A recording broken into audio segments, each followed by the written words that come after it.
Tuukka Rask's legacy was on the line this playoff run, and when the Boston Bruins couldn't get it done in Game 7, how much does that affect how the fans view Tuukka Rask? I'm Sierra Goodwill here with Mike Petraglia following the Game 7 loss to the St. Louis Blues. Tuukka Rask obviously letting in 4 goals in Game 7. He was pretty stellar throughout the playoffs before then, but since the Boston Bruins couldn't close it out, how is his legacy affected? I can't see, Sierra, how you don't say it isn't affected, because he goes from being the Conn Smythe winner, the MVP, the most outstanding player of the Stanley Cup playoffs, to a GOAT in a lot of Bruins fans' minds here in game number 7 on home ice. There were a couple of goals in that game where Bruins fans are going to say, we wish we had Tuukka, the stellar Tuukka, of earlier in the playoffs and certainly of the Carolina series where he was stopping everything.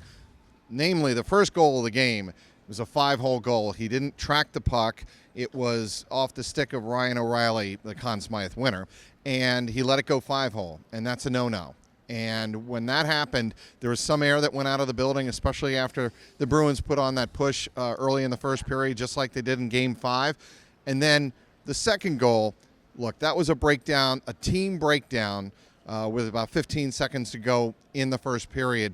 But it was essentially a penalty shot opportunity that Petrangelo had, and Tuukka couldn't make the stop. And you can't kill him for that, but those are the kind of moments you have to have from a star goaltender, and Tuukka was not able to deliver here in game number 7.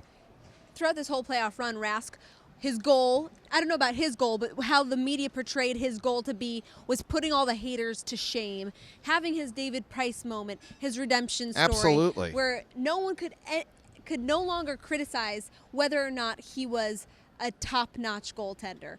Even though he didn't give the Boston Bruins a Stanley Cup championship win, did he still put all those haters to rest?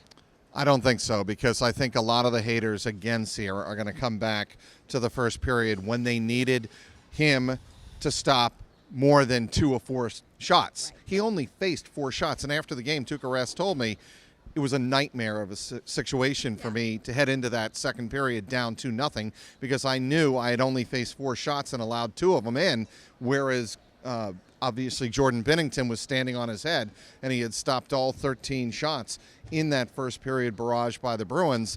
And if you're Tuukka on the other end of the ice, you know that's going through his mind. Yeah, I mean, he's only human.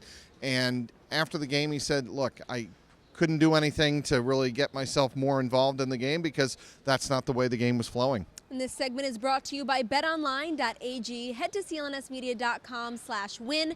Enter promo code CLNS50 for 50% cash back on your first deposit. Now, obviously Rask has the off season to kind of regroup and collect himself. We don't know how this will affect him mentally. Honestly, he had a up and down regular season this year.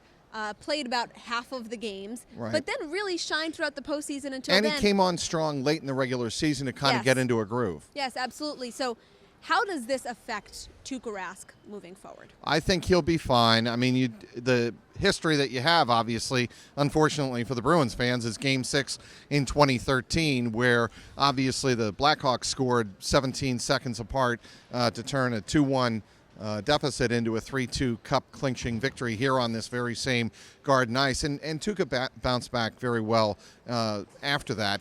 But look, people are going to remember the big moments. That's the way this works, Sierra. That's the way the Stanley Cup playoffs are designed. And this was a big moment, Game 7. And he wins this, Tuukka Rask and the Bruins. His number, no question, is going up in the rafters, along with Patrice Bergeron, Zdeno Chara, and even Brad Marchand. But you lose it, and you lose it the way they did. There are going to be haters out there who say that Tuukka is a good goalie, but he couldn't come through in the clutch when we needed him. Well, the season might be over, but our coverage sure isn't. Head to clnsmedia.com for all of our post-game and post-Stanley Cup coverage, and make sure to subscribe to our YouTube channel as well at CLNS Media.